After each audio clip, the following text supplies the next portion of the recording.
चिंगुड़ी आलू झोल। चिंगुड़ी आलू तरकारी सांगे गरम गरम उष्णा भात खाइबार मजा ही किसी अलग थाए ना।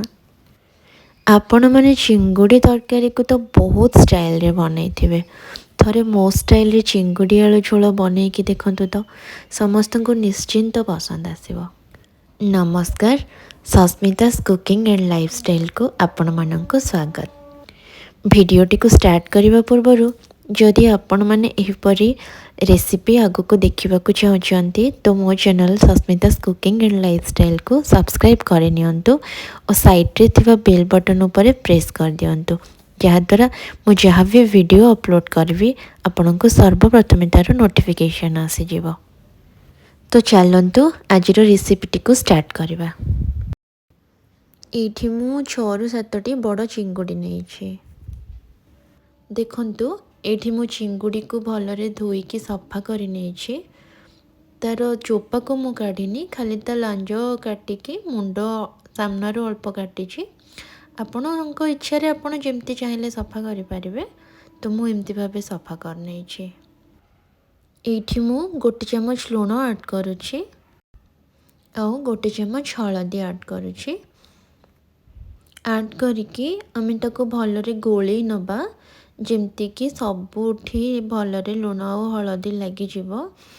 तापरे आमे ताको भलरे गोले किना मैरिनेट करके थोई दबा 5 ରୁ 10 मिनिट भलिया।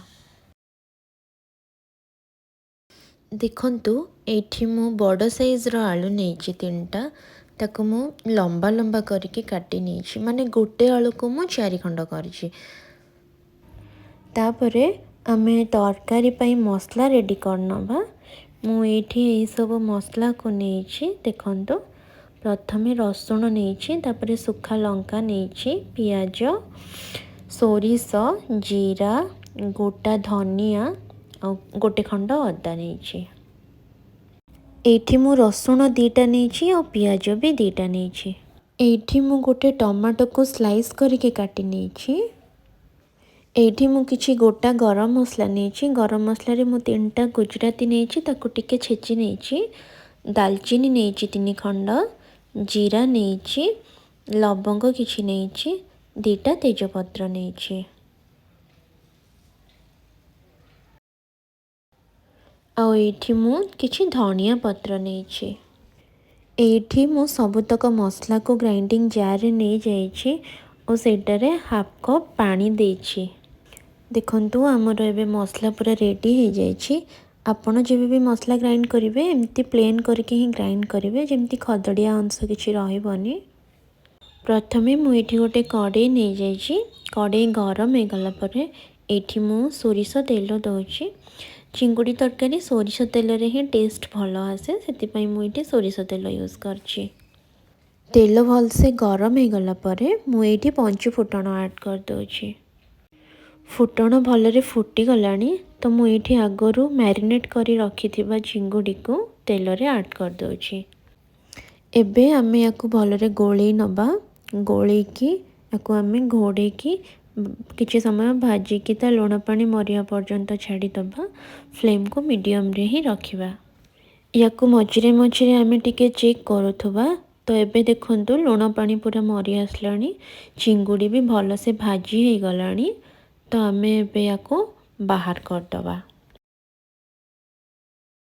देखंतु मु एबे चिंगुड़ी को गोटे बोल रे बाहर कर नेछि। एबे मु से सेम कढ़ई नहीं जाइछि। ता धरे मु किछि सोरिष तेल ऐड कर दउछि। सोरिष तेल गरम हो गला परे मु आगरू रखी थिबा गोटा मसला तक सब ऐड कर दउछि। गोटा मसला भलरे टिके फुटी आसिला परे सेथरे आगरू मु काटिकी रखी थिबा आलू तक ऐड कर दउछि। आलू को मु भलरे गोळे की किछि समय घोड़े की हाई फ्लेम रे ही भाजीबी।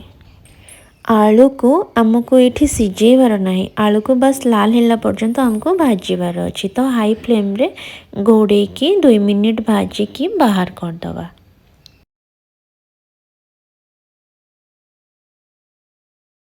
देखंतु आलू हमर एठी भलरे भाजी हे आसलानी, लाल हे आसलानी आलू।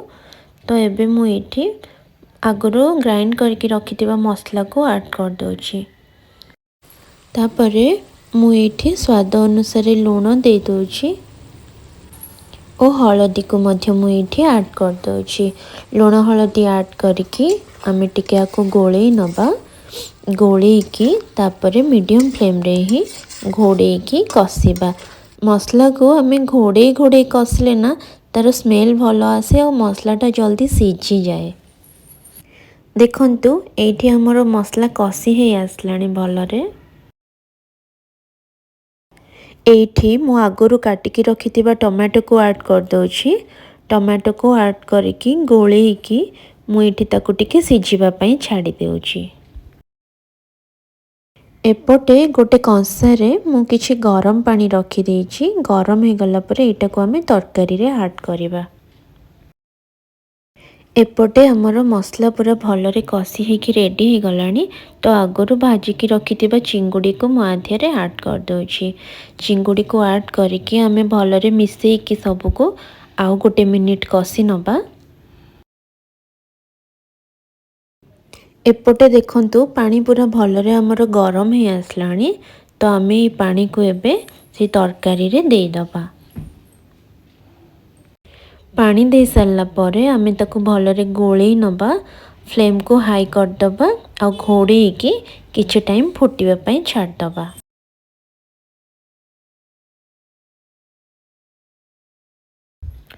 देखंतु तरकारी एबे भलरे फुटिकी हेई आसलानी। आलू भी भलरे सिझी गलानी।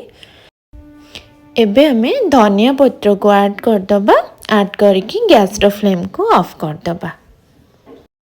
देखंतु एबे हमर चिंगुडी आलू झोल पूरा प्रस्तुत हो जाइछि। आपण माने याको निश्चित बनैबे। बनैकी केमती लागिला आपणकर अनुभूति मो संगे निश्चित शेयर करिवे।